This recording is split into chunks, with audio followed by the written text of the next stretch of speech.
What's the Church of Scientology so afraid of? This is SPTV. Hi, everyone. It's Amy and Mike for Thursday Night Live with Amy and Mike. Hello, everyone. I want to talk this week about the topic of Scientology's witch trials. And the reason that I call it their witch trials is because, you know, I'm not sure if everybody is familiar, but the old system of determining whether someone was a witch was tying their right thumb to their left big toe and throwing them in the water. And if they floated, they were guilty. If they sank, they were innocent. And dead. And dead. Exactly. That's exactly right. Innocent and dead. I just got to say one thing about your thumbnail. Your thumbnail was so perfect for this video tonight. I know. I put that there sort of to attract attention too, because I want people to understand just how nutty, insane this whole situation is with respect to judges ordering plaintiffs to be sent to Scientology, quote, arbitration. And I always say, quote, arbitration, because in fact, there is no such thing in Scientology as arbitration. L. Ron Hubbard never mentioned the word anywhere. It is not in any policy. It isn't in the ethics book. There is no procedure for a arbitration. It was an invention of a lawyer who put it in a contract in the enrollment agreements. And in fact, that lawyer told me when he did it, I don't think this is ever going to stand up, but it'll probably discourage people from doing what they might otherwise do. So it'll be of value. And when the Garcias sued for return of their unused donations, and that was all they were asking for. They were not asking for money back for services that they had taken. They were asking for money back for unused services on account and monies that they had given to the IAS or the building fund or the ideal orgs or whatever, you know, organization thing it was that was given under false pretenses. Like, you need to buy the cross so that we can open the building. 10 years later, the building's still not open and 10 other people have been regged to pay for the cross. The Scientology response to that was to say, well, you signed enrollment agreements. And in those enrollment agreements, there is a paragraph that says any dispute you have with Scientology will be addressed through a Scientology arbitration.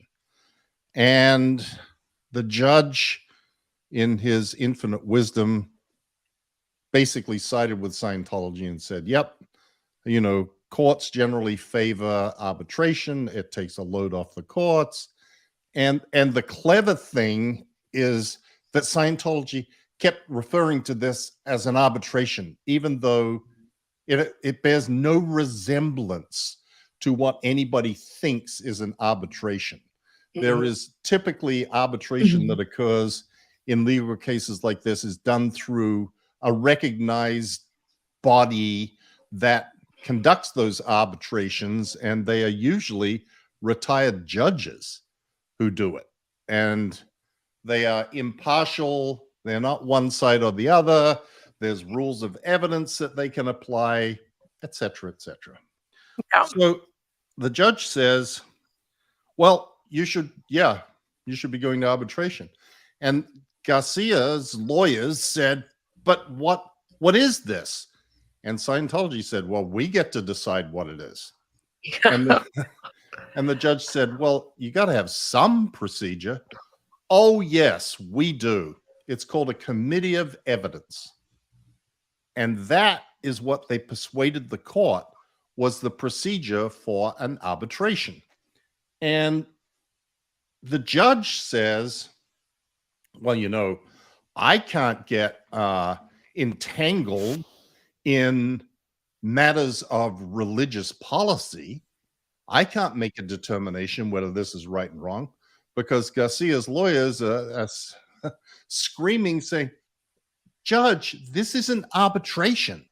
You are sent to a committee of evidence as an interested party being charged with crimes and high crimes in Scientology. Right. The committee of evidence is supposed to determine your guilt or innocence. And then they submit it to the IJC or the convening authority to decide whether they have come up with the right conclusion. And if they haven't come up with the right conclusion, they all get sent to get comment too. And that's how a committee of evidence works in Scientology. Yeah. And he's like, well, you know, I don't think that that's really something that I can get into. And in any event, it got appealed. Ultimately, the Garcias went to this arbitration. They weren't allowed to bring witnesses. The, quote, arbitrators, the Scientologists in good standing, told them that their evidence was en theta, so they were rejecting it. They weren't allowed to put on evidence. They couldn't have a lawyer there. There was no record made of the proceeding. So they went back to the judge, and the judge said, well, seems like it's okay to me. So they appealed it to the 11th Circuit, and the 11th Circuit, in a 2-1 decision, 2 judges said, well, you know, the law as it stands favors arbitration, and we're supposed to take a very liberal view, and we're supposed to be in favor of arbitration because it frees up the courts, and we can't engage in getting involved in religious disputes, and we can't make the determination, and they overturned it. The judge who dissented, on the other hand, said, this is crazy. And his great quote was, this is not arbitration. This is just arbitrary. They're just making up the rules as they go along. Exactly what they did. So now we confront the circumstance of the case of Laura and Gawain Baxter and Valeska Paris. And their circumstances are completely different than the Garcias. They were all children in the Sea Org. They signed Sea Org contracts when they were children. They were held against their will on the free winds. They were basically coerced into signing the things that they signed by threat of not being allowed off the ship. And you know, anybody who has been in the Sea Org understands the pressure that people are put under to comply with the rules and regulations and not, you know, ruffle any feathers. You know, it's a long, sad story of things that happen in the Sea Org, and particularly that happened to these 3 people. And once again, this short-sighted judge decided that, well, basically my hands are tied. The 11th Circuit has already ruled on Garcias, so that kind of binds me to what I can do. Even though the Garcias is a completely different set of circumstances. They didn't sign the same agreements even. It's like totally distinguishable, but he chose the route of, well, you know, there's nothing I can do. The law has already been set. And in fact, at the end of his ruling, ordering them to arbitration, he says, an uninterested observer reading the amended complaint would likely be surprised and shocked by the conduct alleged. But under existing law, plaintiffs are limited to seeking relief through arbitration within the Scientology organization itself, not through the courts. This is what the law appears to require, even where, as here, plaintiffs allege they were forced to sign the agreements, enforceable for 1 billion years, under duress. An uninterested observer might also find such a limitation on access to the courts to be surprising and shocking, but such a limitation appears to be required under governing law. This is a federal court judge. This is a Amazing. judge who should be looking out for the equities of the parties, looking out for what's right and wrong, not looking out for, am I following the precedent so that I won't get overturned on appeal? And he even recognizes how outrageous the circumstances of this case are and just goes along with it. Well, there was something else that happened that I want to comment on, because this is the proof that the Scientology arbitration procedure is merely a witch trial. Like when they grabbed people and suspected them of being witches, that was it. You were done. Yeah. If you floated, you were burned at the stake. Mm-hmm. It sank, you drowned. There was two alternatives to anybody who got caught in the witch trial routine. And that is exactly what happens in a Scientology quote arbitration. And we're going to talk about ComEvs in a minute, Amy. Yeah, for sure. Explain what that is and what Mhm. actually happens in the ComEv. But when this judge issued this ruling, there was a quote that appeared in the Tampa Bay Times from Scientology spokesperson Ben Shaw. Now, think about this. This is the guy that represents the organization that is one side of this arbitration proceeding. Scientology is the organization being sued. The Baxters and Valeska are the other side, the plaintiffs. Scientology claims, and claimed in the Garcia case, we can be totally impartial, Judge. Oh my God. Our people can be completely impartial. They are ethical, wonderful human beings who can be completely impartial. So here is the statement from the official spokesperson for the Church of Scientology, one of the parts of this arbitration proceeding that is upcoming. We won, Scientology spokesperson Ben Shaw said in a statement. This decision is another victory for the church. The judge has rejected plaintiffs bringing false and scurrilous allegations against the church. Really? Really? They came out and said that out loud? Like so brazenly, here you go, everybody. See, now it's in arbitration, so we won. Right. That is, to me, astonishing. It is astonishing that statement was made. It's not astonishing that they think that way. Of course they think that way. Of course they think that way. Yeah. So this is a very sore subject in my mind, and a very important thing that needs to ultimately be dealt with by some judges that are not somehow convinced that they couldn't possibly do anything to upset the status quo. You know, there was precedent for a long time in the United States that slavery was legal. There was precedent that segregation was legal until there wasn't. But until some judges decided that, no, this is wrong and we're not doing this anymore. They bucked the system, and it's time for someone to stand up and buck the system with respect to Scientology quote unquote arbitration. Because a Scientology arbitration is a witch trial conducted under the rules of a committee of evidence. And both Amy and I have participated in committees of evidence. Mine more often as a Interested party. Interested party, exactly.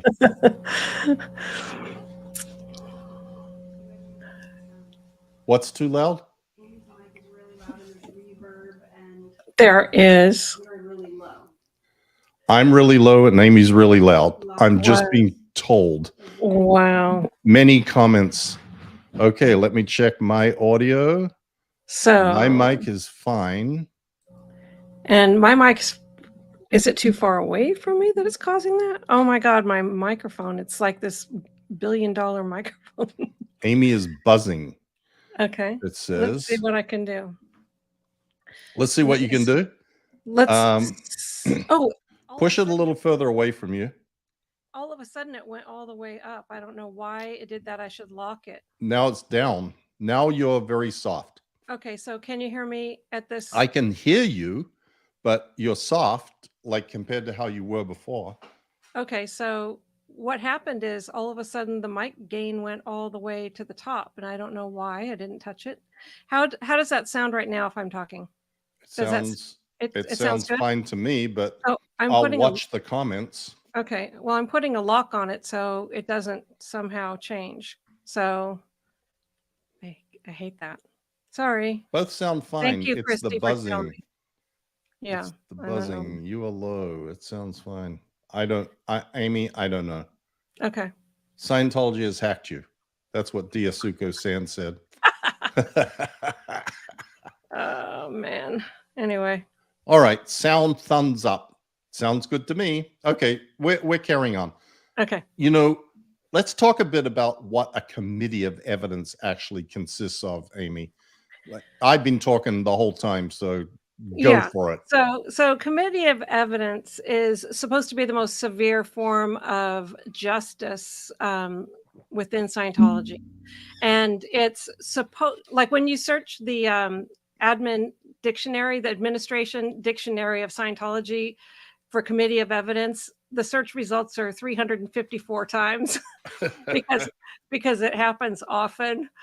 But so it's supposed to be an impartial body that's got it's ordered by a convening authority, so someone who's got the authority to do that, and the members of it are a chairman, a secretary, and at least 2 members, and all of those people are supposed to be have no stake in whether or not the person is guilty. Just by the way, Amy, Yeah. the Scientology arbitration has 3 members. Oh, so they Only. don't even. Oh, okay. And So- not a chairman, a secretary, and members. 3 equal members. So Oh.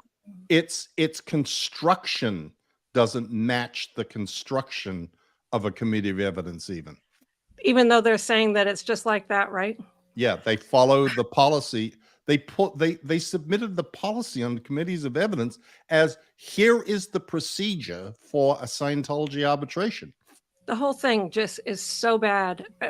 Probably one of my biggest ever pet peeves is injustice. Oh, I mean, I just hate it. I've received it. I've like experienced it so bad, and it's my biggest pet peeve. And this thing about this arbitration just sets me on fire because no one can get justice, and these judges are lazy, in my opinion, for them to just wing it off to Scientology. You know, they're trying to get justice because of the psycho, cult that's doing, injustice. And no, you have to go back to that psycho cult to get, just like a witch. A lot of people have commented, and I have said often, how about the First Amendment rights of the individuals? Yeah. Like their right to not have to subject themselves to further Scientology procedures that are torture to them. Yeah. Yeah. How about that? Why isn't that? And this all goes back to he who has the most money in the civil litigation system creates the law. And for many, many years, the law has been created by the churches, not the people suing the churches, because the churches can afford the best lawyers and hire the most of them and generally end up winning. So all of the law is on the side of the churches and very little of it is on the side of the victims. Yeah. Yeah. Anyway, It's you just, were doing a great job before I interrupted you of describing what a committee of evidence is. oh, well, yeah. Well, so a committee of evidence is called, and so you get called in to sit face to face with all of these people, and they always have a recording machine, usually one of those old ones with the actual tape that they stick in there and push the two buttons Cassette to tape. record the cassette tape. And they record, so they record everything that you say. And in the Bill of Particulars, it's called the Bill of Particulars, it lists, when the committee of evidence is called, it lists all the crimes that you need to be confronted with. So it'll say high crimes, 1, 2, 3, 4, 5, crimes, 1, 2, 3, 4, 5, misdemeanors. And it lists everything out in this issue, and it's always put on goldenrod color paper and posted up and stuff like that. So everybody gets this in their in basket. You know that that person is under a committee of evidence, and you see who's assigned to do it and what they're being COMEV'd for, the abbreviation that we used to say is COMEV. So you get called in, and you have to sit there and confront the different papers that they have on you, all the reports and stuff like that, and say whatever you want to say about it. And then you have to say if you're guilty or not guilty to every single one. So they would start with high crime number 1. How do you plead? And then you say guilty or not guilty. So usually, and then when they are done, they deliberate and decide. And usually when the COMEVs are issued, it says the interested party pleaded not guilty. The committee finds they're guilty. Oh, it is a foregone conclusion that if some person has gone to the trouble of drawing up a committee of evidence, you're toast. Mhm. It's just a matter of how toast you are. Right. How many things do they find you guilty of? Very commonly, it's all of it. And Mhm. then they write mitigating factors, and Yeah. whether you were contrite, whether you were willing to own up to your Cooperate. terrible things that you've done, whether you've started working on making up the damage or doing amends. Mhm. And COMEVs, when you get a COMEV in Scientology, you're in deep shit. Yeah. It's not, I'm happy I'm getting a COMEV because finally all the facts will come out. Yeah, justice is going to take place. No, they have the power to send you to the Rehabilitation Project Force, remove you from post, reduce your rank to swamper, anything that they want to do. So yeah, so what they do after they find you either guilty or not guilty of every single individual charge, then it has recommendations. So that's where they make this whole series of crap that you have to do. Like, you need to do 150 hours of amends. You need to do conditions from this and that. You need to, like, all these different things that you have to do in order to get back into good standing. Anyway. Yes. And then, contrary to the typical rules of arbitration, the findings and recommendations must be submitted and approved by the convening authority. Mhm. And in the case of the quote arbitration that has occurred for the Garcias, they had to be submitted to the International Justice Chief. And the International Justice Chief decides whether the committee, or in this case, the arbitrators, have done their job properly. And if he decides the arbitrators haven't done their job properly, he disbands them and gives them their own committee of evidence. Oh, wonderful. And creates a new committee. Until it's the results are what Scientology wants. Exactly right. Exactly right. And, if you've been in the Sea Org for long enough, you've certainly had your share of committees of evidence. I mean, I don't know anybody that was in the Sea Org for more than 10 years that didn't have a COMEV. I must have had 20 of them. With me though, they just went straight to the RPF. I know I had a couple of those too, Amy. So, Commodore's messengers have the power, authority, or whatever to send somebody straight to the RPF. So a lot of times people use that authority to skip the red tape of justice. Oh, by the way, I want to read what Scientology's Admin Dictionary says under justice, definition number 1. Oh yeah, this will be good. It says the action of the group against the individual when he has failed to get his own ethics in. And I think that's fascinating that that's the definition of justice for Scientology, is the action of the group against an individual who failed to get his ethics in. And they are the ones who say what is good or what's not good, what's in ethics, what's bad, out ethics. Absolutely right. So you think you're going to get justice there? No, definitely not. To what, like, as your time in the Sea Org goes on, I remember the last ComEv I had. I got ComEv when we were in the hole. Oh, come on now. You're already in the hole. What else is going to... You were already declared suppressive in the hole. Exactly. So I walked in and they're sitting at the big conference table and it's Jenny and Angie. Like Miscavige put all of the attack dogs, big wig attack dogs on the committee of evidence. Okay. Here's the charge. We're going to read you the charges. And I just sort of sat there and looked at him. Okay. How do you plead? Guilty to everything. Okay. Do you have anything to say in your defense? No, no point. You don't have anything to say. You're not cooperating with this committee. You're being a, what do they call me? Probably a victim. Defiant negative. Oh, okay. Said, yep, that Holy would be shiftless. me. Holy, Yep, that's that what would, you. holy remember, shiftless, yeah, defiant holy negative, whatever. Yeah. Yep, that would be me. Do what you like. What are you going to do to me? Right. Like I'm in the SEOG and I'm a declared SP. Mm-hmm. I'm in the hole, which is worse than the RPF. Sleeping on the floor. Sleeping on the floor. What are you going to do? Throw me out? Okay. Let's go. I'm ready. Let's hit the road. And that was sort of the, I don't know, really the end of the road as far as my willingness to participate.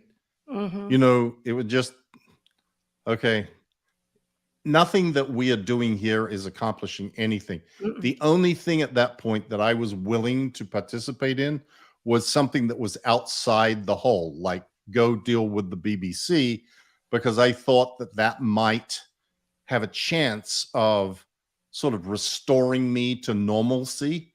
Mm-hmm. Yeah.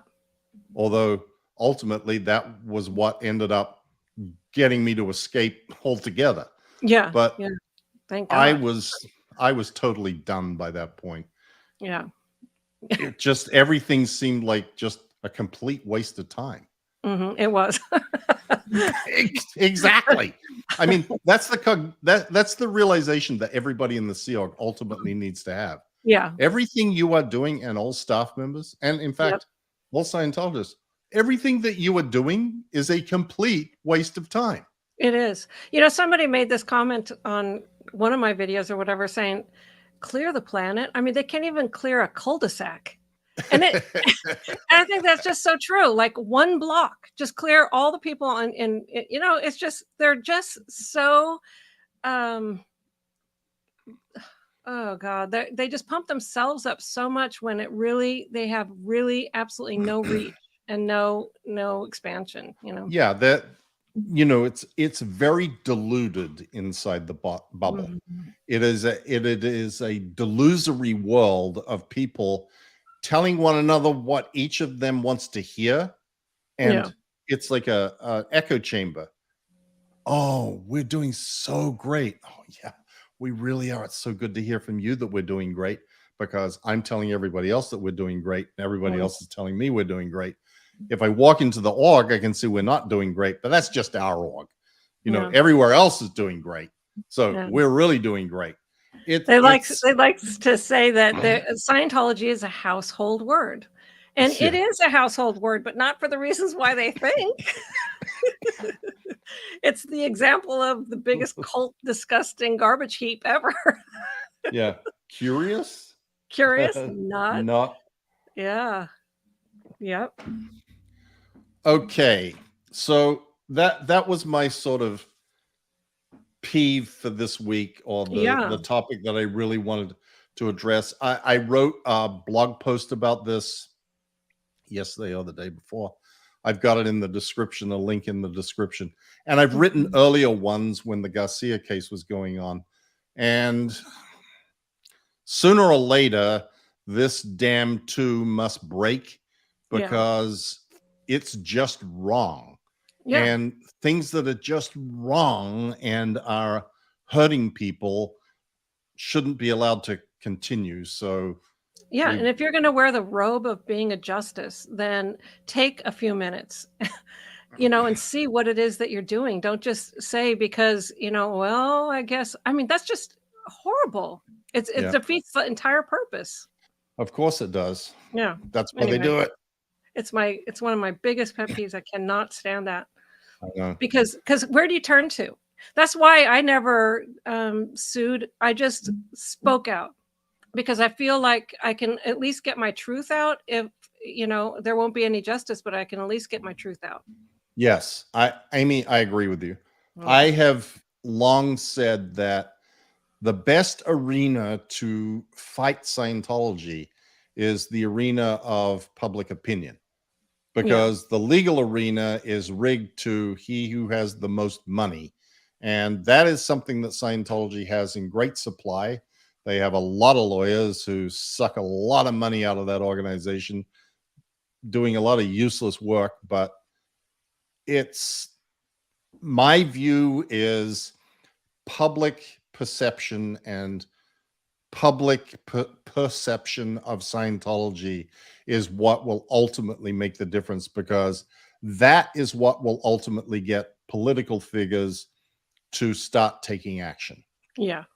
And when they believe that it's a popular subject to take on, to undo Scientology's tax exempt status, then it will become an avalanche, and that is what will ultimately get the IRS to act. And funny, speaking of that, Goldie put a comment here, because a few people have said, what do I do? How do I help? And I always say, contact your elected representative. And many people have said, so how do you go about doing that? What should you say? Is there a form letter? And one of our viewers wrote in and she had been a legislative assistant in DC, and she gave a rundown of, here's how you go about doing this. Don't send form letters, do it this way. And I put it on my blog, and it also includes how you find your representative and some other suggestions of what to say. And Goldie kindly put this up. And if you want to find that, just go to my blog. This is something that is really important, and it is something that every single person can do. Yeah. You don't have to give money. You don't have to volunteer. You don't have to go pick it out on the sidewalk. Just read that and get in contact with your elected representative. Yeah. Okay, so let's see if we can find some questions here. Yeah. Adorable Anarchy. That's a great name. Thanks so much, Mike. Your audiobook got me cross-country twice. Appreciate you. That's awesome. That's very awesome. Okay. Sam Slade. Mike, thank you for your answer last week about Ruth Minsel. Can you remember Hubbard ever making reference to any other sci-fi writers like Robert Heinlein, L. Sprague de Camp, or Philip K. Dick? I recall him making reference to both Heinlein and L. Sprague de Camp. And I would only know L. Sprague de Camp because it's such a strange name that it stuck in my mind. Heinlein is very well known and famous. I don't know where Hubbard did talk about them, but he did make mention of them. And, maybe one of our viewers can see and put up a comment about where that might be.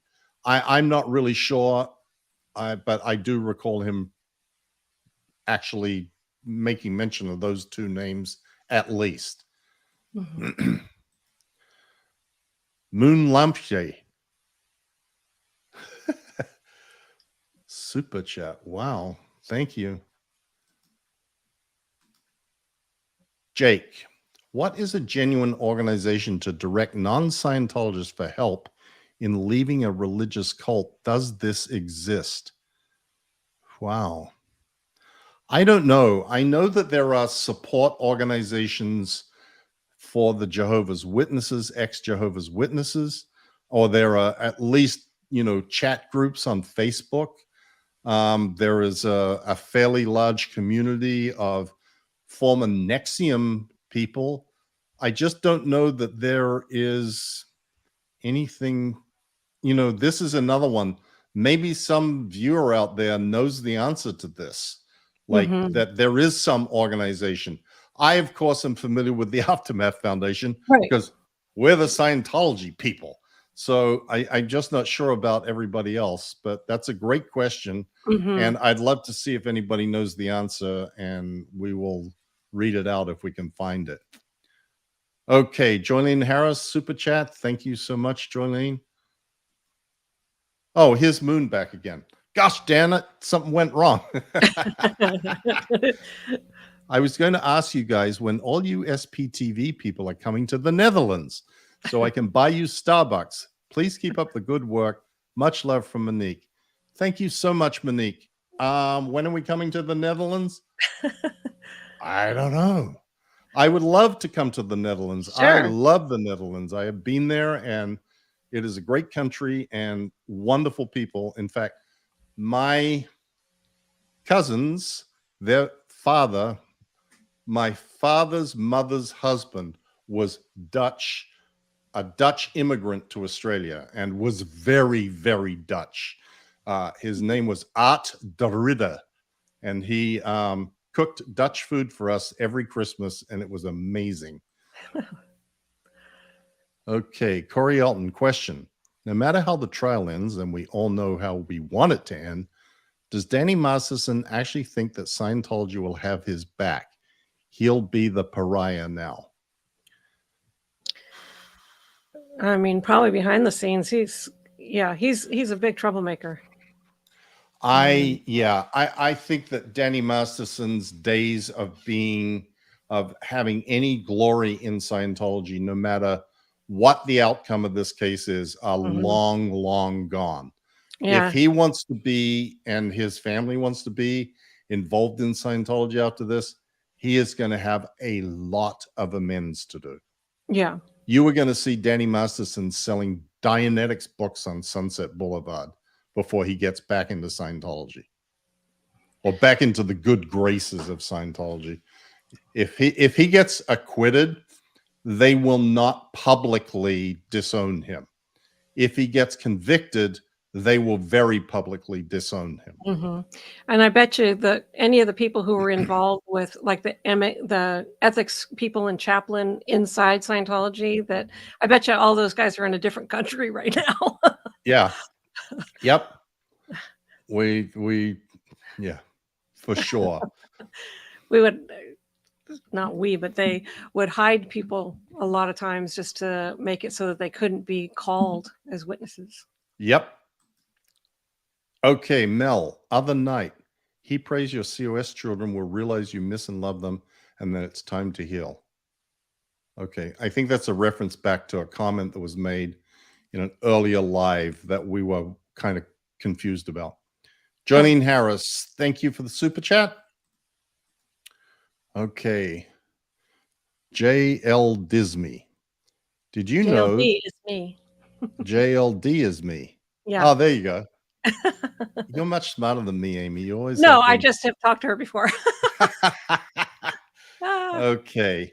Did you know that if you like, comment after the live ends, and subscribe, YouTube will recommend the channel to more people more often? Yeah. Thank you. That is great, great advice. Yes, Everybody, it is. like, comment, and subscribe. And watch the video on both channels at the same time. Exactly. Then you're really going to get reverb. Okay, love it. Swamper? Amy, you mentioned a Oh, swamper. I'm sorry. Okay, so a swamper in the Sea Org. The Sea Org has ranks and ratings, like as if you're in the Navy. And so somebody with no rank or rating is a swamper, and it's usually like a deckhand, person that's kind of Swamping the new. Yeah, who's new to the Sea Org. And, after you start earning some stripes, you go up the different ratings until you get your rank. And then they also have brevet ranks, which is your post comes with a title. Like in the Watchdog Committee, you're automatically a commander. So you walk around with 3 stripes, even though your actual, I was a commander I was in WDC for like 11 or 12 years or whatever. And so I was a commander, but my actual rank was ensign. And so but so if I went to a committee of evidence, they would have made me a swamper. Yeah, well, I was a lieutenant junior grade until I wasn't. Then Yeah, I was, I was up and up down. and down and, no rank, no nothing. Captain, commander, whatever. Yeah, you were captain. I remember that. Yep, I was for a while. Okay. Question, Mike, were you ever in the RPF or just the whole? Oh, no, I was in the RPF. I was assigned to the RPF by L. Ron Hubbard himself and sent off from Gold, where I was the chief officer, CMO International, and holding like 5 or 6 WDC posts, and sent to the RPF in PAC, in Big Blue. And it was, I mean, the RPF, the RPF is terrible. Heaven compared. But it was heaven. Mhm. I slept like 7 hours a night in the RPF. Like that was like luxury. And it didn't matter. I was sleeping on concrete or whatever. It didn't matter. I was cleaning the shit in Rat's Alley. It didn't matter. It was like, oh, Thank God you were out of there, off that property.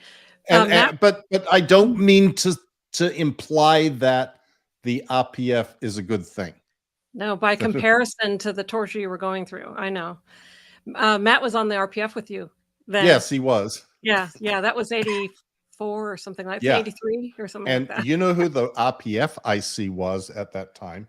Yeah, Roach Donahue. No, I mean, Rochelle. Dendu. Yeah, Dendu is what I meant.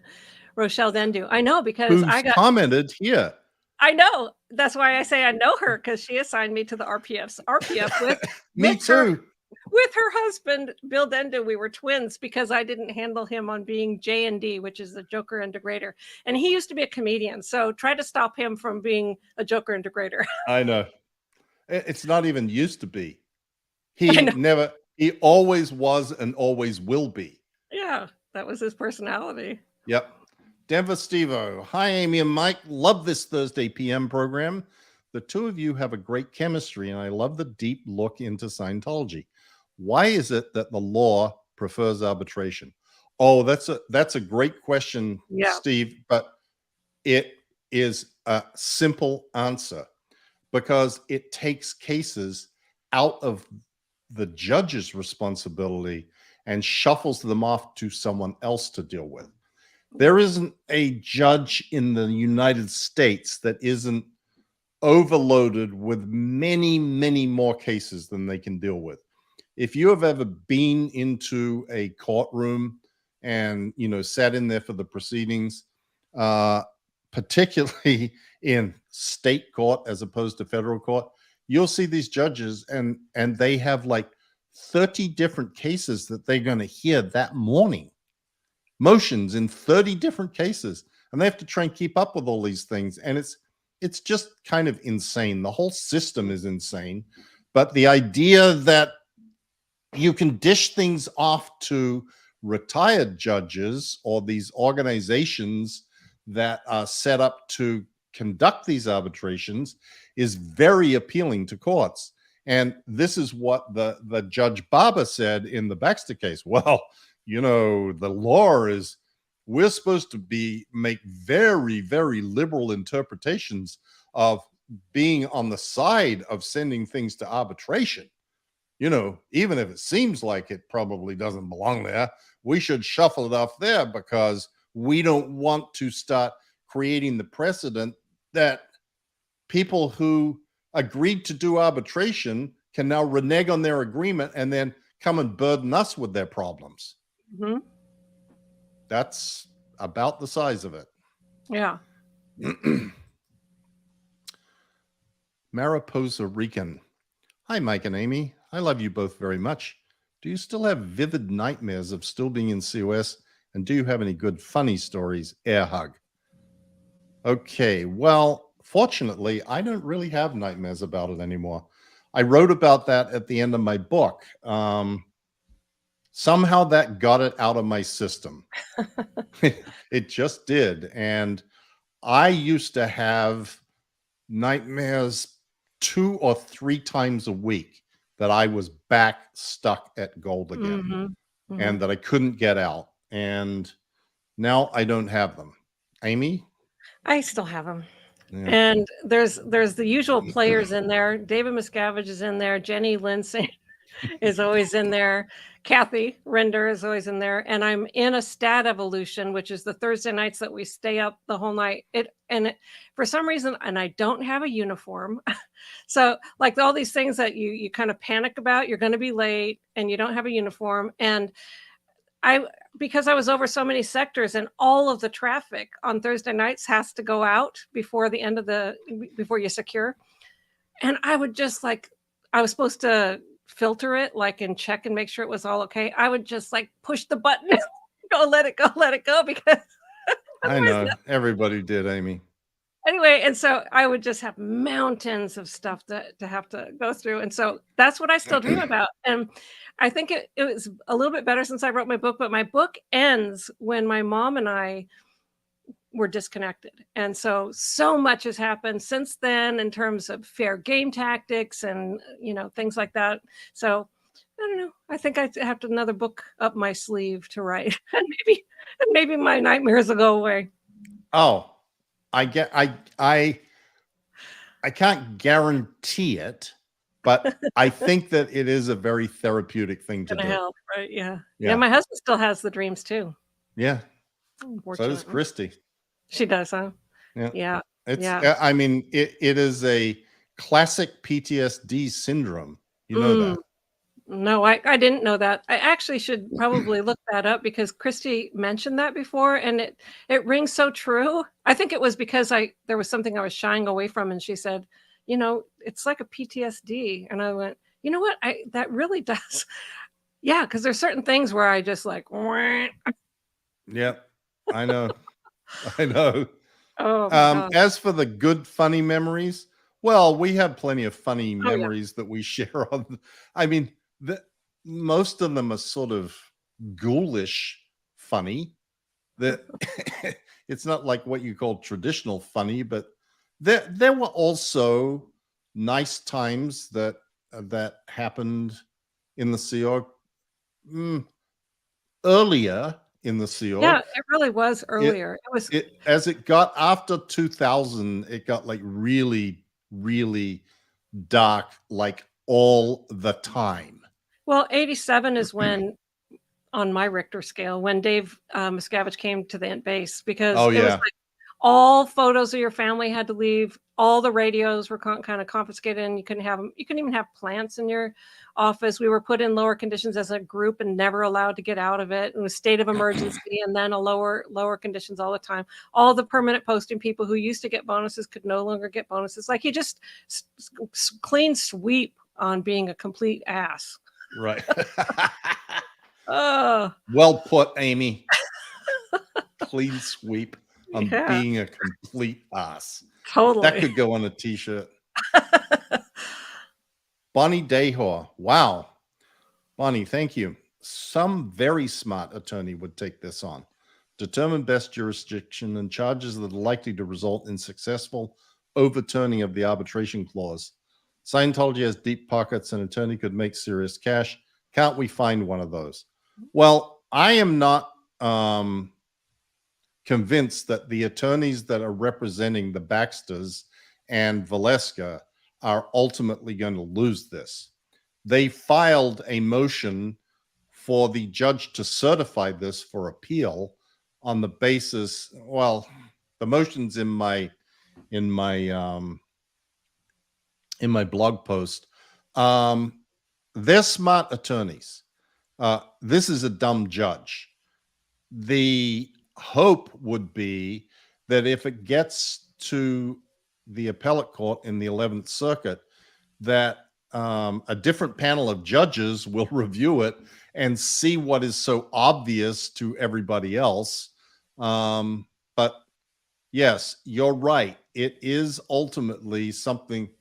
The problem with it is, from the perspective of a lawyer, one who's looking to make money out of this, because you're right, Scientology has billions of dollars. They are a very deep pocket. But if you're looking to make money out of it, this isn't the topic that you want to be addressing. You're not going to make money by overcoming the arbitration clause. You're going to make money by winning the case. And the arbitration clause is a barrier to getting to even trying the case. So it's a little complicated, but I appreciate your suggestion. And the more people who are thinking about this, the more likely there is that it is going to be resolved the way that it should be resolved. Yes. Can I bring up one real quick?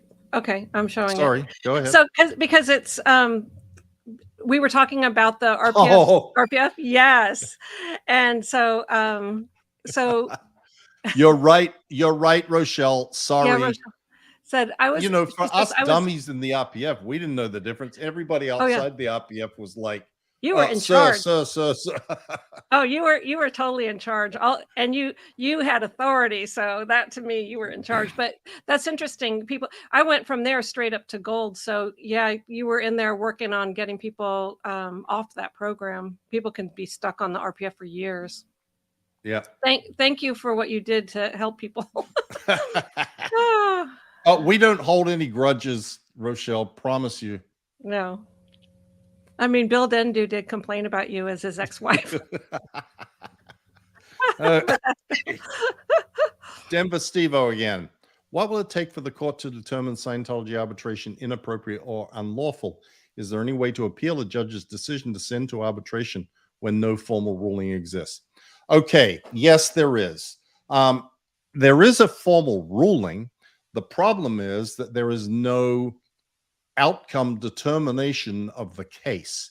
And that is what makes something ripe for appeal, that the case has been terminated, whether it was dismissed or whether the jury made a finding or whatever, and then you have a right to appeal. Until then, you can request to appeal. And that is what because this case is now stayed pending arbitration, there's no final outcome of the case. So Valeska's lawyers have requested the judge to certify this ruling to be reviewed by the appeals court for various reasons, and you can read about them in my blog post. I don't want to go into too much legal mumbo jumbo here. We'll just lose everybody. We'll start having our count of viewers go down real quick. Including me, right? Click. Exactly. You'll be out of here too, Amy. Sam Slade, super chat. Thank you, Sam. Okay.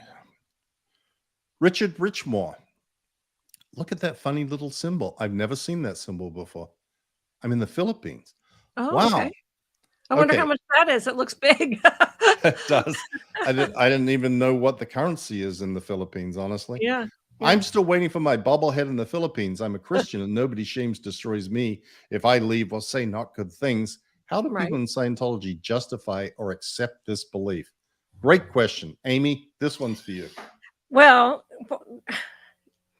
Scientology thinks it's the only answer to salvage mankind. So if you do anything against it, you're evil and you're destroying man's only hope. And so if if you're going to be out here tainting the world, like speaking out against Scientology, you're a big time enemy. So everything is justified on taking apart those type of people and suppressing them and trying to intimidate them into silence and things like that. Because if they, number one, it's L. Ron Hubbard's policy, and they follow L. Ron Hubbard policy supposedly to the letter. And number two, if it's your only salvation, and this is just a blip in the entirety of eternity. So if you have some people, what did LRH call it? Dogs barking at your heels, or the heels of, or the tires. Yeah, yapping at the heels. Tires of the fire engine. Yes. And squish them, because they're impeding man's salvation. Now, in Christianity, they don't have any of those things. You believe or you don't believe, whatever. It's just, there's no I don't know. I'm sure there's some organizations that might harass you. I don't know, because people are weird and can be very, very, fanatical and stuff like that. But there's no policy or anything like that in general for Christianity at all. Yeah, and I think you really sort of summed it up, Amy. This is another manifestation of the greatest good for the greatest number of dynamics. Mm-hmm. Yeah. When the only important dynamic is the third dynamic, or Scientology. So what's good for Scientology is good for everything, all of mankind, for you, your family, plants, animals, everything. And so therefore, if someone is seeking to impede or stop man's only road to total freedom, it is not a bad thing to stop that. It isn't even a bad thing to eradicate that person as a source of blocking the bridge to total freedom. Right. And no, it's applauded. It's applauded. Yeah. That's exactly what Scientologists believe. Mm-hmm. Okay. Die Dunkel, blah, blah, blah. Thanks. Thank you. Okay. Blake Haber. I wonder what years Amy was in. Okay. So I started in Scientology in May of 1978. And I joined the Sea Org on Halloween of 1979, and I left on the 1st of March 2005. Wow, that is awfully specific. Yeah, well, excellent. Good work, Amy. Fnizzle whoop. I've heard several ex-Scientologists talk about having been to a bunch of different countries. What Scientologists find themselves being shuffled around in the world, and why? Oh, yeah. Okay, the first time I ever got on an airplane ever was to join the Sea Org. So I'm 16 years old, and I fly into Los Angeles, and the first job they give me is in Copenhagen, Denmark, at 16 years old. They fly me over on a 16-hour plane flight, and I'm in my full dress uniform like a dummy.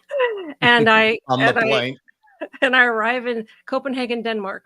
Nobody's there to pick me up. I mean, I'm like walking with my suitcase down the street.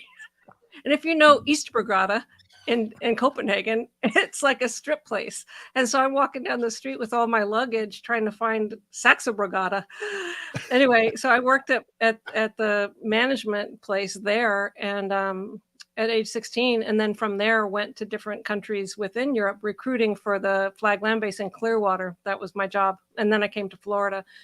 But then from my position in the Watchdog Committee, I was a public speaker. So I was sent all over for Flag. Like, they used to use public speakers at their Flag World Tour events. So I went to Paris and Italy and all over the place. Right. And this is somewhat a reflection.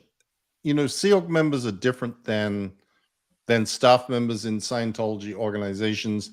They don't tend to move around that much. They live in the city where they live, Sea Org members are like little chess pieces that get moved around willy-nilly wherever a need happens, and it's not determined by whether your spouse is going with you or not, or Oh, even no. if you're married, you just get assigned somewhere. And Yeah. Amy and I probably, well, certainly I traveled far more than the normal Sea Org member.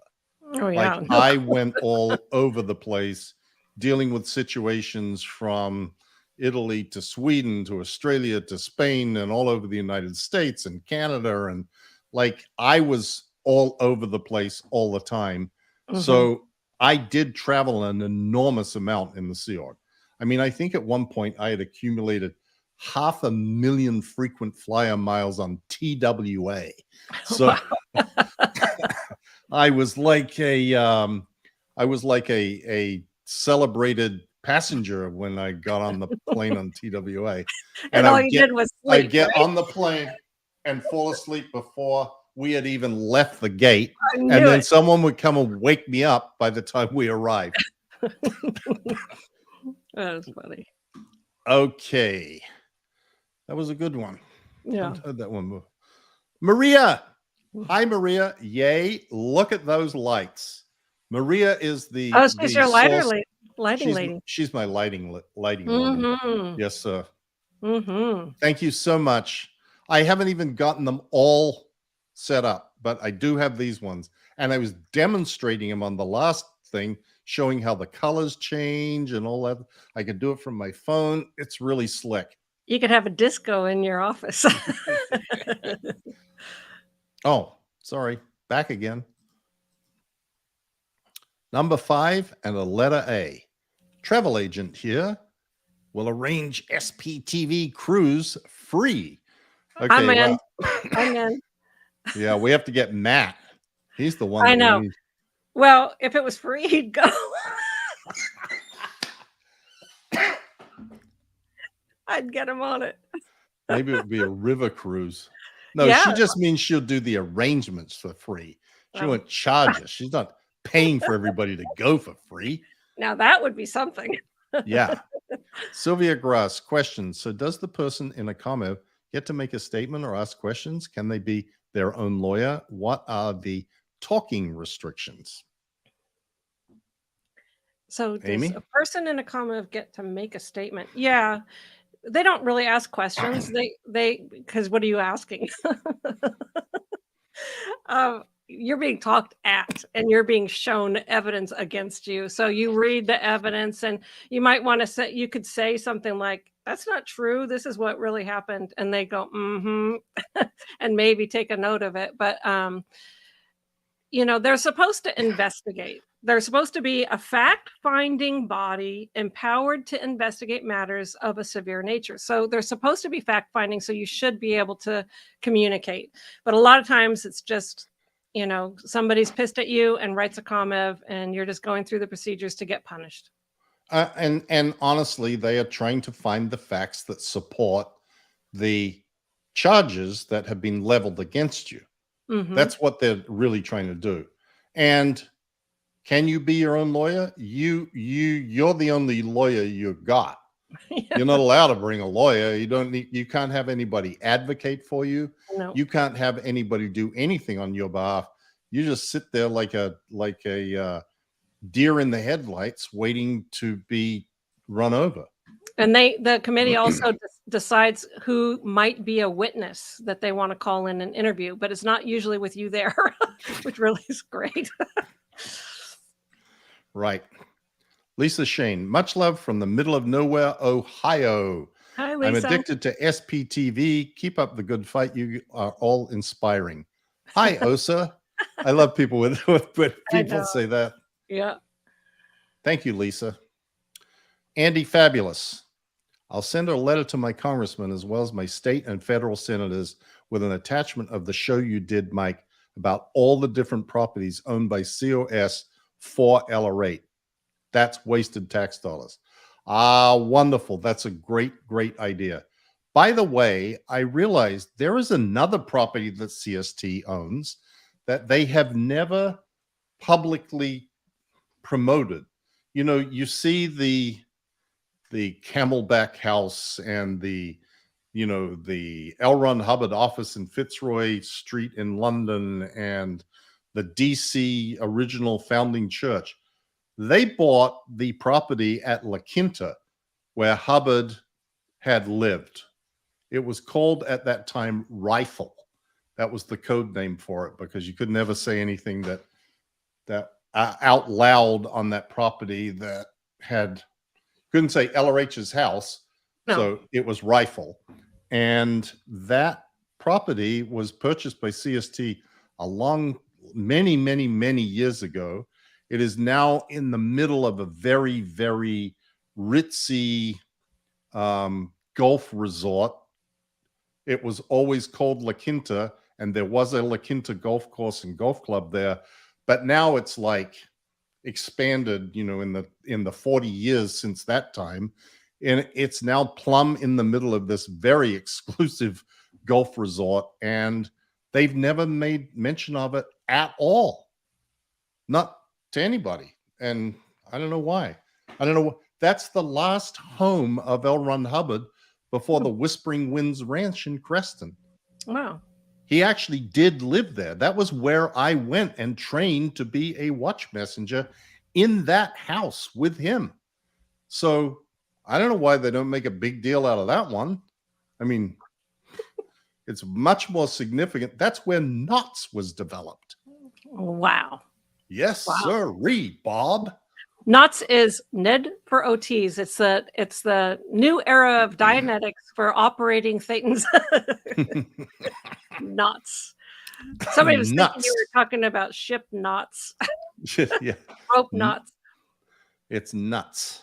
Yes, it's knots. Okay. Lego 4366. What is Scientology conversion therapy like? I don't know what that is. I wonder if this is referring to, like, typically conversion therapy is a reference made to seeking to convert homosexuals to become straight. Am I not? Is that not right? I don't know what it is. I think that's right. I'll look And up what is conversion therapy. that is something that Scientology thinks it's going to accomplish. Did you find it there, Amy? I'm looking. So it says conversion therapy is the practice of harmful emotional and physical therapies used against the LGBT community to cure or repair a person's homosexuality, gender identity, or expression. Yeah, that's interesting. Well, I did. Hey, I'm not as dumb as I look. I never heard of it before. As my dad would say, you couldn't be. How is that therapy? Anyway, so I put together a bunch of stuff about this. Mike, we can probably talk about it and do something on this subject because there's a lot written about this whole subject. So in Scientology. Right. But just to give a real brief overview, the tone scale, the Hubbard thing that he invented of emotional tones and one's survival potential ranges from -40 to +40. I think we talked about this before. There is a tone level very low down, 1.1, which is where Hubbard says that homosexuality resides, or homosexuals. That's the band of the tone scale. It's called covert hostility, and that's where sexual perversion, which he includes as homosexuality, and that's where those people are at. Scientology and all auditing is supposed to move people up the tone scale. And the theory in Scientology is by auditing people, you will move them up to the tone scale to higher levels of awareness and survival. So if you audit someone enough and you get rid of their BTs that are wanting to be homosexuals, I never thought of that. you will be able to convert them. And this is a real thing. We're not, I know it sounds funny, and it sort of is so strange that it's kind of hard to wrap your wits around it, but it really is the belief of Scientologists that a homosexual is a 1-1, which is really bad, and that by auditing them, you will move them up the tone scale, and they will no longer be 1-1. Ergo, they will no longer be homosexual. Right. Crazy. Yeah. JLD is me. Freedom of Mind, Steve Hassan's site. Great reference. Thank you. Mm-hmm. Yep, That's I read that. Great reference. Thank you. That and combating cult mind control by him too. It really helped me when I first left. Yeah, but his site has a lot of links and things for people who are trying to get out of cults. Oh, I see what you're saying. Yeah. Yes. Yeah. Okay, Panko, always a great learning experience with Mike and Amy. Love to you both. Thank you so much. Thank you, Penko. Andy Fabulous again. They won't disown him. They need the masters and dollars. They'll disown him if he gets convicted. Believe me. He gets convicted, he's going to jail. I know, and they will say, "Oh, we always knew he was unethical. He couldn't live up to our ethical standards. We had actually thrown him out long before, but we didn't want to prejudice the court proceedings." They got something already figured out. They got their press releases written for both ways. Absolutely. Lathanda. Hi, Lathanda from Hamburg. I finished your audiobook, Mike. It helped me, never been in COS, to understand the structures and methods of this cult. I always knew it was bad and spoke out against it, but the background information you provide are great. Thank you so much. It's always nice to see you. You're on every live chat. That's awesome. We have an amazing SPTV community, I just got to say. People are so we do. Kind. I mean, really. And people are so kind. And people write to me all the time with just wonderful suggestions and this and that, and just be participating. And it's really, really something. And I just want everyone to know you're appreciated. Very appreciated. Yes. Sam Slade. Sorry, Mike. My question was unclear. Did he mention any other sci-fi writers in your presence? Well, that I can answer easily. No, he didn't. Sorry to say. Destiny. Mike, I love the new lighting, but I kind of missed the spotlight on the Emmy. Well, actually, the spotlight is still on the Emmy. In fact, here we go. With your remote here. I will. Hold on. Oh, what are you doing to me? Go back. Oh, God.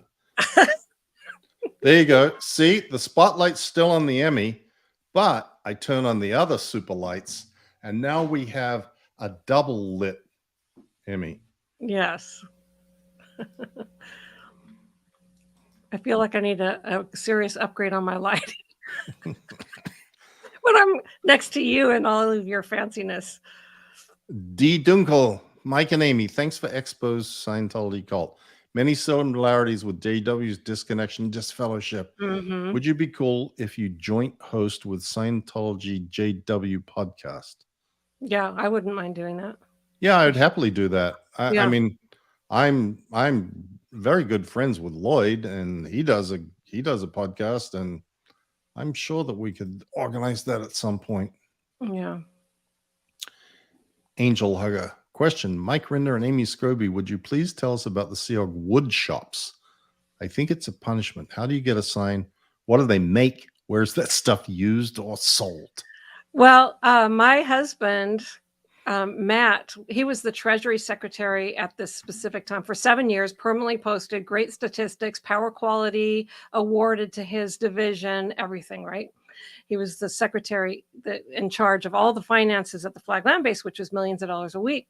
And he wrote a little report about free service, because it was his job to make sure that there was no free service occurring at the Flag Land Base. And Tom Cruise's family was all getting like $100,000 worth of free service. So he wrote this little note and stuck it in the things that shouldn't be box to the Religious Technology Center. And the next thing you know, he was whisked off to be the sawdust cleaner, permanently posted sawdust cleaner at the wood mill for daring to question Mr. Cruz, because it was David Miscavige's order that his family get free service. And I happen to remember why.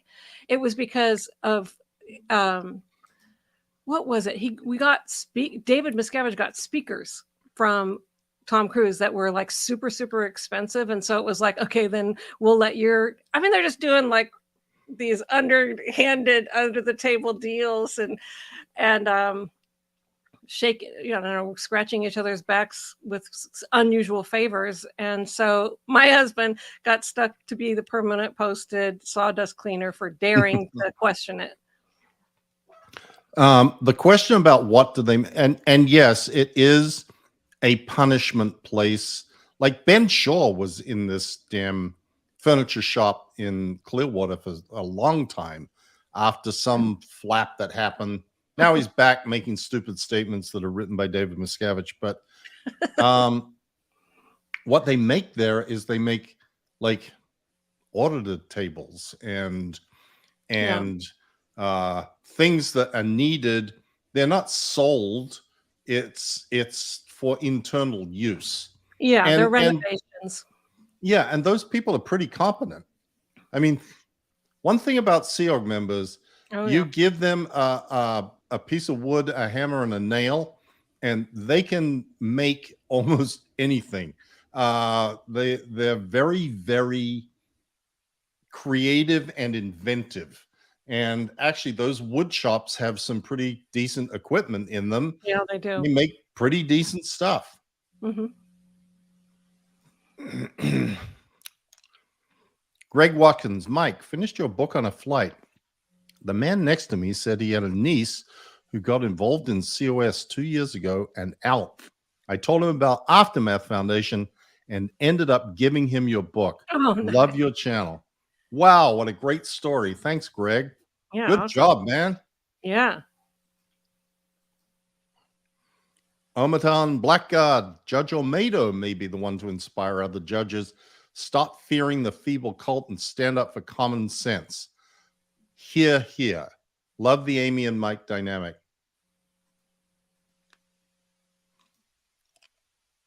Snizzle whoop. There's a pretty hilarious spoof of Scientology in the game Fallout 2. In it, they are called hubologists. Oh, gosh. And there's a Tom Cruise-inspired character who does adult flicks. Oh, that's Any funny. of you ever collected a list of Scientology spoofs? No, but these days, there are a lot. Is there? A lot. Yep. That's funny. Mike, I have a gift for you. Where do I send it? Write to me on my blog. You can just click on my blog and say whatever it says. Contact me, something like that. Yeah. And you can send me an email and I'll tell you where to send it. Not that my address is any big secret, like everybody in the world knows it, and certainly Scientology knows it. But hey, Amy and Mike correction. Oh, there you go. We did that one. No. Oh, yeah, we did. Yeah. Lathanda, again, arbitration is a great concept if done properly. Exactly. COS perverted the procedure and they should be stopped. Mike, please consider reading more books. Your voice is perfect for audiobooks. My voice isn't that great right at the minute, as you may hear. It's a little hoarse, but thank you. Rachel Harmon, I'm so glad you made this live start earlier. Old. Yeah, me too. Me and Amy are old too. Amy's not as old as me, but we're old people. I'm getting there. Well, you'll never catch me. That's right. How Snizzlehoot. Wow. How was the whole Xenon Panusis story handled within Scientology? Were any of you personally involved in that? How did DM react when the nuts were temporarily made public documents in Sweden? Oh, he shit himself. The whole story of Xenon Panusis and the Swedish parliament and the OT materials was handled very, very exclusively by RTC. Even though I was the CO OSA int at the time and was dealing with the OT materials on the internet in the US, that whole business of what was going on with the Swedish parliament was kept contained within RTC. Warren McShane and a few other people in RTC dealt with that. So I don't really have a lot of details or specifics about it. I just remember it was a serious fight. You know, Amy, OT3 was put into the record of the Swedish parliament, accessible. Sweden is a very liberal, open society. So if it's in the parliamentary record or in the files of the parliament, anybody in the country has access to it, guaranteed access to it. Oh my gosh. It was like, oh my God, that was all hell broke loose. Huge flap. It's the entire job of the Religious Technology Center to safeguard the technology of Scientology. Like it's their job. And it was so funny to come out of Scientology and to see the OT3 materials written in a magazine at the checkout stand in Safeway. And Fred Myers, we were like, Matt and I are looking at each other like, oh my God. Flunk, Dave. How times have changed.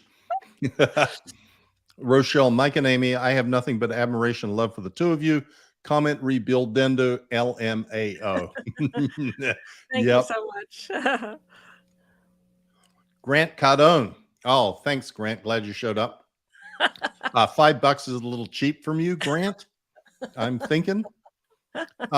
Ideal plaintiff might be ex-SEOG brought to U.S. in shady way, who signed contract with arbitration clause in English despite limited English proficiency. Well, that would be a great plaintiff. No doubt, if such a person existed. Okay, here we go. Duchess of Chug. Question. Love you both. Could you explain the IJC? It was mentioned at recent trial, but only quickly, and it seems like the end of the road for COS internal crimes. Okay. You want to take this, Amy? Yeah. The International Justice Chief is your only contact if you're declared a suppressive person. He works in an organization. Senior HCO. Yeah, it's called Senior HCO, Hubbard Communications Office, which is the highest. It's actually not the highest, but anyway, supposed to be the highest. And so International Justice Chief is supposed to be the man who is your only contact with regards to Scientology, because if you're not in good standing, you can't be in contact with anyone there. So except for him. So he is the one who deals with you. And so IJC stands for International Justice Chief. It's a Scientology position, and it's been the same dude for a long time. And he really doesn't make decisions about who can be undeclared or not undeclared. He's just like a post title, a job title. He's a figurehead. He is, in theory, the most senior official on the subject of justice, ethics and justice in Scientology. Mm-hmm. Except he really isn't. No, he is literally just a placeholder. Yeah. He is a name and a fat man on a bicycle who is kept out as sort of the front man to absorb the attacks and upsets and whatever. He couldn't decide whether, if his shoelaces were tied correctly without checking with OSA if it was something important, and RTC if it was something really important. Yeah. He doesn't have any authority to do anything other than deal with things that nobody else wants to be bothered with. If it's something important, he doesn't have any say in it whatsoever.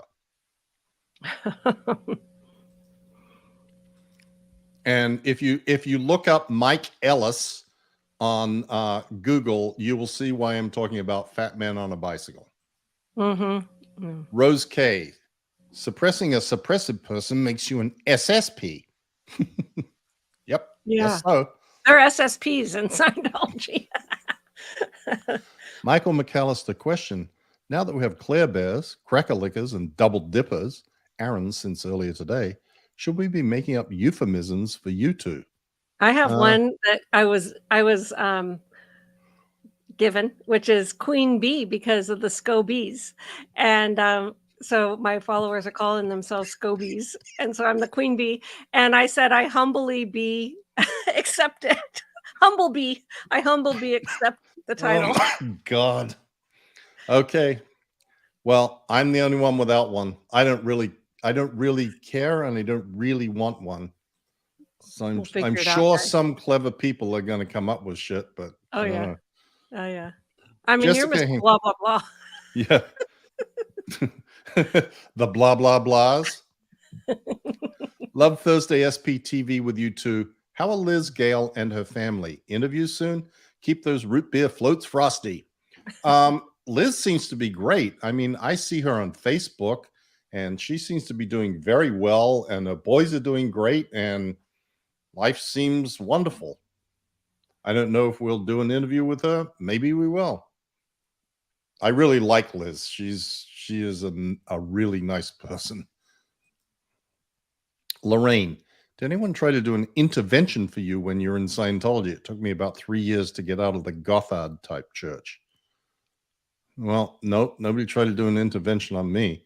I mean, No, my but family were all, yeah, they were your totally in Scientology. yeah, your whole family was. My dad never was, and the one thing he did do, because I think if he tried to do something like that, I'd push him away. But the one thing he did do is say, "If you ever need me, I'm here," and that rung in my head over and over whenever I got into hardships. And I did end up going to him when I left. I know, and you've mentioned that a couple of times now, Aim, and I think that that is the best advice to family members of Scientologists Plant the who seed. plant the seed. Plant the Mhm. seed. Yep. Okay. Ops broke IT. Does Scientology actually use AD after didactics? Like DM said, L. Ron Hubbard died in 36 AD. Oh, yeah. L. Ron Hubbard used that. He was the one that started that.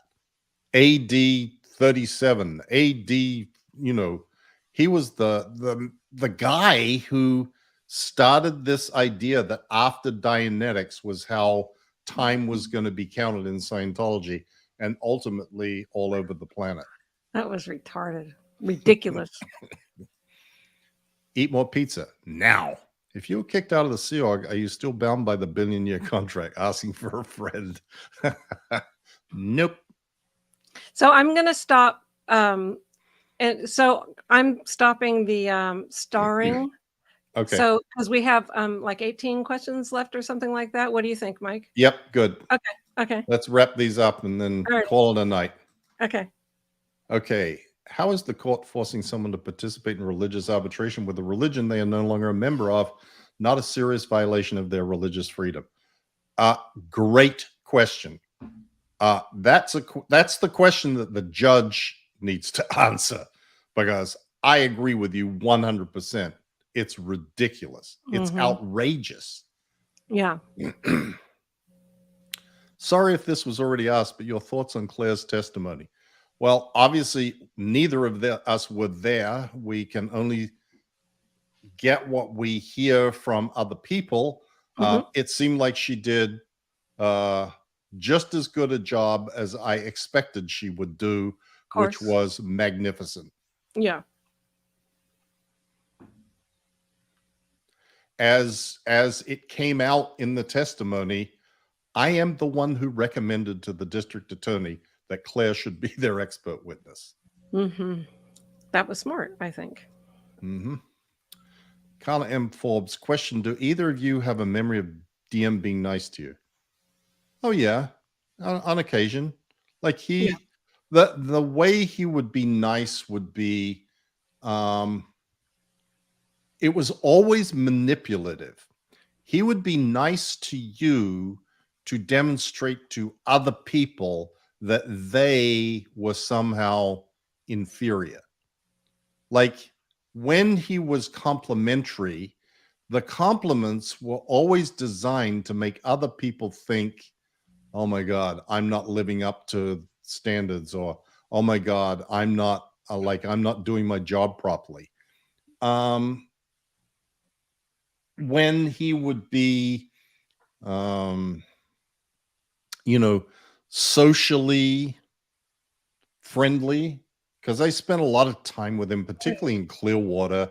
And it was Marty Rathman, me, Dave, and Shelley.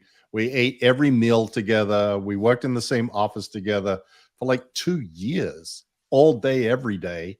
And, you know, he'd come in and want to watch a Flyers game or the Eagles or something, and we'd sit and shoot the shit. And he was kind of normal and social, but that lasted as long as the whim took him and whatever other circumstances may come up. It wasn't anything that had any permanence to it. I had a much better relationship with Shelley, who Yeah. I had known since her since she was 13 or something, than I ever did with Dave. Yeah. Yeah. Same with me. But, the funny thing about Dave is like he would like swoop in as a savior of situations like, oh, I just found out that none of you are sleeping or whatever, and then put out an issue. Everyone is to go to sleep and get, such and such amount of sleep every single day or something.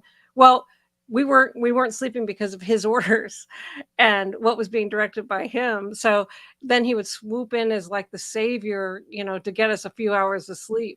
And then we were just right back into staying up all night again after that. But so it was kind of, yeah, like you were saying, it's manipulative. Yep.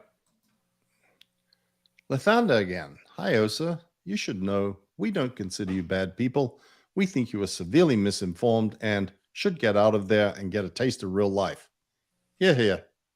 You're here. JLD is me. Question after leaving COS. How did you go about replacing COS morals ethics with WOG morals ethics?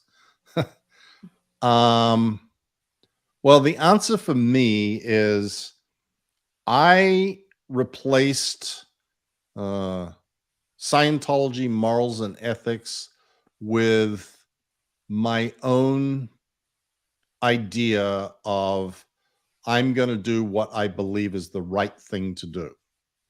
And that is sort of my motto in life. Do what I think is the right thing to do, not what I think is what someone else wants me to do, not what I think people will necessarily agree with, or it's just I sort of made a decision that I wasn't going to have anybody dictate to me any longer what I should and shouldn't think or what I should and shouldn't do. So, Exactly. and in some ways, that's one of the comforting things about being in Scientology. You don't have to think about those things. You don't have to be responsible for any of those things. You just go along with what the marching orders are, and as long as you're in step, you're safe. Yeah. And it's a kind of it's an enormous freedom, and it's a somewhat scary oh my God, am I going to do the wrong thing? Am I going to mess up terribly or something? But that's not how it's turned out in my world. No, I mean it's a whole interesting subject because I was like, what do I actually think about this? What do I actually think about that? Because when you're in, you're told what to think about things, and I find that I'm way more ethical now than I ever was in Scientology because you're always like getting in trouble and trying to lie so you don't get in worse trouble and whatever else going on. I don't have any of those stupid pressures. Right. Okay. Jay Fox, question. Does Tone Scale discuss bisexuality and transgender identity, or is it encapsulated by sexual perversion in Hubbard's perception? Yeah, the latter. No, there's no discussion of bisexuality or transgender.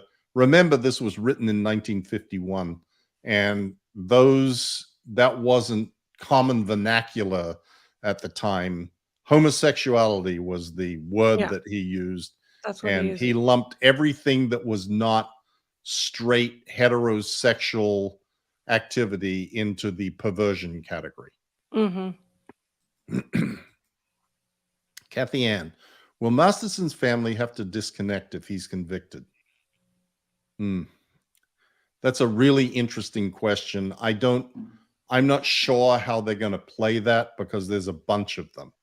And I suspect that the rules will be bent to accomplish whatever is perceived to be the greatest good. Yeah, what's the And- best for Scientology? Right. And I suspect that probably would not be the case because I suspect that they don't want to have the whole gang suddenly departing and now talking shit about them. Yeah. That would be my guess. Okay. Caffeinated Angel. Question, but wouldn't BTs be outside of gender? Why would they have to adhere to rules of the body gender they are in? They don't. They can be anything they want. BTs, we've talked about this before. BTs can be cockroaches. They can be pains. They can be, think they're cars. They can be all sorts of stuff. Look, none of this makes any sense. Please. Yes. I'm not trying to explain this like, well, I'm going to give you a lecture now on how this is really how things are. It's all bullshit and it doesn't make any sense at all. But that's the theory, is they can assume any identity or beingness that you can imagine, and they could be anything. And part, exactly.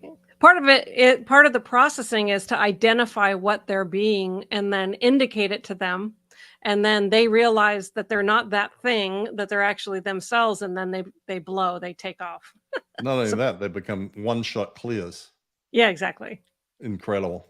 Yeah. There's so much more OT than a general person. Right. Apollonia Paradise. How did you all reverse your taught belief that being LGBTQ is evil? Wow, that's a great question. I think by interacting with people who are LGBTQ. I have ended up with some very dear friends who are gay and lesbians, and they are some of the nicest people that I know. And when you've not got the weight of being told this is what you must think and can just sort of observe things for yourself, you go, well, I mean, just like the WOG world is all evil didn't turn out to be true, so too the idea that gay people or LGBTQ people are all one backstabbing, perverted, horrible people that you wouldn't want to be around for in a million years is also just not true. Right. So you see it in the real world. You see it in your own experience, and you go, yeah, that was a load of manure. I mean, Scientology is just trying to make people all be like one way, we're not in the world all one thing and one way with one fixed idea. It's terrible. Yep. Okay. Isborn. So what gets you into the negative tone scale, -1 to -40? Okay, this is a bit tricky. Not something that I ever was really able to fully grasp, and I'm not sure that it can be grasped, because the tone scale at 0.0 is body death. Body death. So below 0.0 is not is the tone levels not attached to bodies, and I don't know how that works, honestly. I mean, Phaeton's exterior to bodies is supposed to be way up there in the hope for future of operating Phaeton ship. So I honestly, I don't really know. I wonder if L. Ron Hubbard, because how did he research those things that are below body death? Same way he researched everything else. He went, okay, that's it. Just thought of it. Yep. pulls it out of his Okay. butt. Sean, let's say COS loses tax exemption for whatever reason. Would Mickey Witz lose his position? Would he be the next one scrubbing pots in the cafeteria? Oh, no. No. He will maintain his position in Scientology until the day he dies. Mhm. Nobody is going to unseat him. The only way that he would be unseated was if he got criminally prosecuted and went to prison like Mary Sue Hubbard did. Mhm. I mean, Right. he ain't going anywhere otherwise. Yeah. Amanda Mangles. I have been following an AA run for years, and now it's so great to have you, both of you, to watch. I look forward to any night that has SPTV. I'm addicted. Oh, Thank good. you, Amanda. We do our best. We do our best to entertain the world. Yes. Question, Mike. You have quite the Scientology book collection. What made you still collect the materials after leaving? Anything you don't have, thanks to both of you. What made me collect them was I wanted to have the actual materials that were written by Hubbard available to use to basically demonstrate or be able to provide to people, whether it's media or lawyers or people doing podcasts or anything, what really is said. Because one of the crazy things about Scientology is there is all this stuff that L. Ron Hubbard wrote that you can get your hands on, and it says exactly what it is that they do. And so when they're claiming, oh, we don't do fair game, you can literally pull out what L. Ron Hubbard says you're supposed to do and watch them in action and match up their actions to what the things that Hubbard said are to be done. And that's pretty compelling evidence that all is not, there's something rotten in Denmark. Yeah. That this stuff really is going on. And when you have the documents to support that, it makes it even more credible. And that's why I have them. And what you see behind you is nothing compared to what he has. He's got so much stuff. I know. I'm looking over on the other side, and there's all like a shelf bigger than this with tech balls and PC balls and all sorts of stuff. All kinds of stuff. What I did when I left is anything that said Scientology went into the dumpster.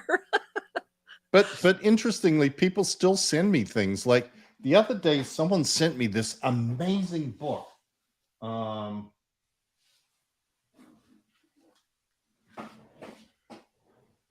The Second Dynamic. A book called The Second Dynamic, huh? Yes. And it was published, I don't know when it was, 1981. And it was compiled by Cass Poole. Okay. Cass Warner. Oh, okay. Married to Glenn Poole at that time. And it is a collection of all of Hubbard's obscure writings about marriage and sex and children and all sorts of things.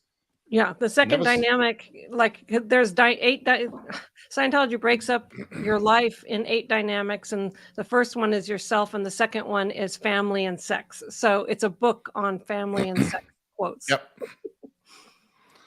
Okay, Kate Friend, if you guys discuss conversion therapy, consider including Ono Nora, who has recently resurrected her channel and is quite vibrantly and vocally gay and outspoken about injustices re LBGT. Absolutely. Mm-hmm. Yeah, I think that's a great idea. We should definitely get Nora on. Yeah. Love me some Nora. CG Paul Sloop. I love you both so much. When I'm doing a live, I just say, this person said. I always look forward to SPTV. So glad Amy's being out of the cast. LOL. Courtney. Thank you, Courtney. I'm glad that Amy is added to the cast too.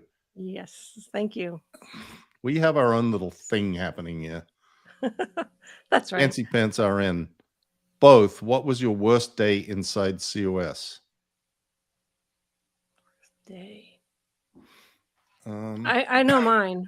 yeah, go ahead. I don't remember the year right this second, but I was assigned to the RPF.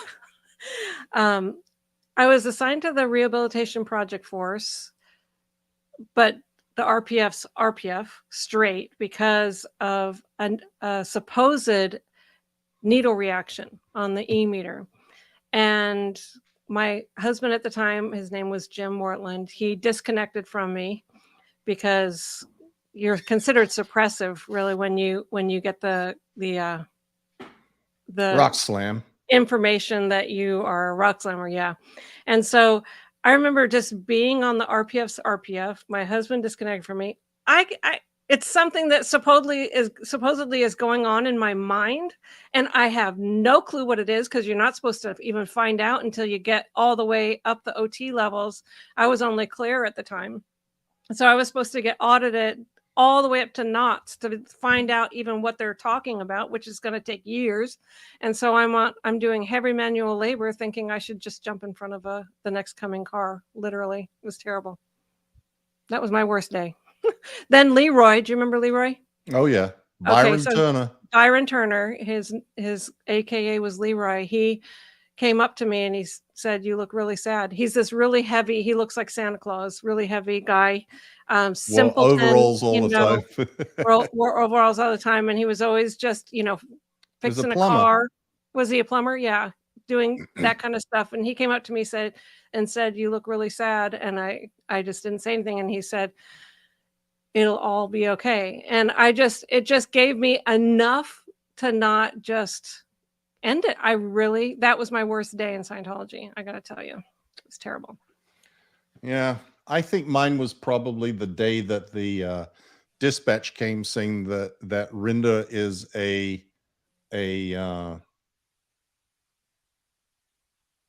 has got unhandled evil purposes and destructive intentions from L. Ron Hubbard.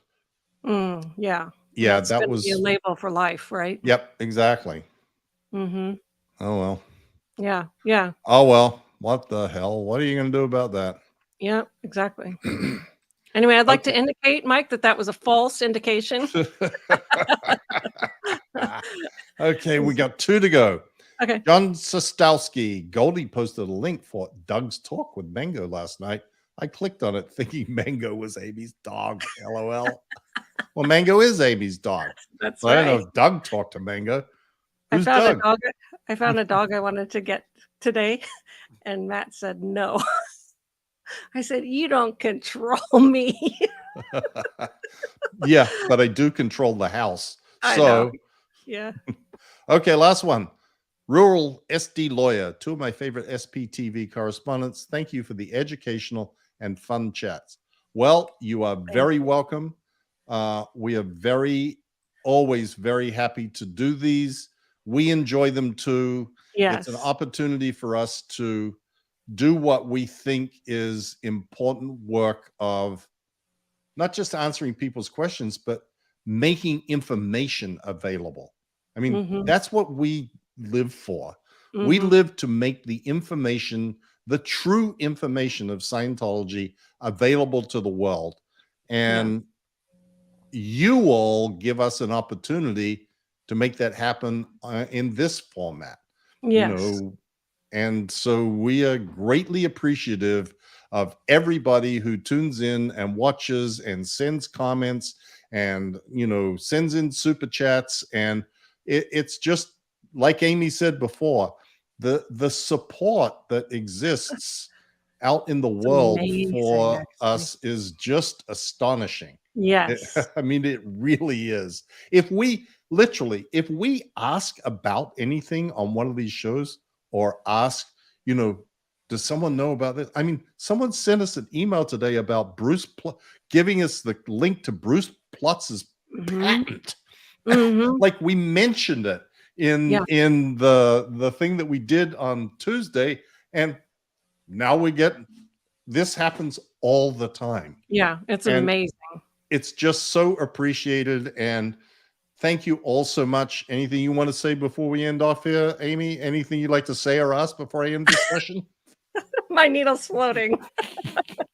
I love you guys. And I was just gonna say, a lot of times when we end and then we go back kind of into the studio when the video ends, and then we're just talking for another half hour or so Yep. afterwards. Anyway, we love each other, and we love giving you the information. So thank you for being part of it. Go over to my site and like and subscribe and follow me so you can Yes, get more information. absolutely. Yes, follow Amy, like, I'm click likes on my. If any of you people are watching this and you are not subscribed to my channel, subscribe to my channel. Like, subscribe. and, Buy my book. and the Buy my reason book. the reason for this is because it gets the reach out further. More Yeah. people get recommended to watch these videos, and we try and do these videos so that people who may have questions about Scientology, or they see something on TV now about the Danny Masterson case, and they're like curious about how does this work, or they read in the Tampa Bay Yeah. Times something, and now they can come here and look and go, oh, I get what this arbitration is. Like, Yeah. it's important for us to get the message out as broadly as we can, and this is one of the means that we have of doing it, and we really appreciate your support. Thank you all so much. We'll see you again next Thursday. Bye. Bye.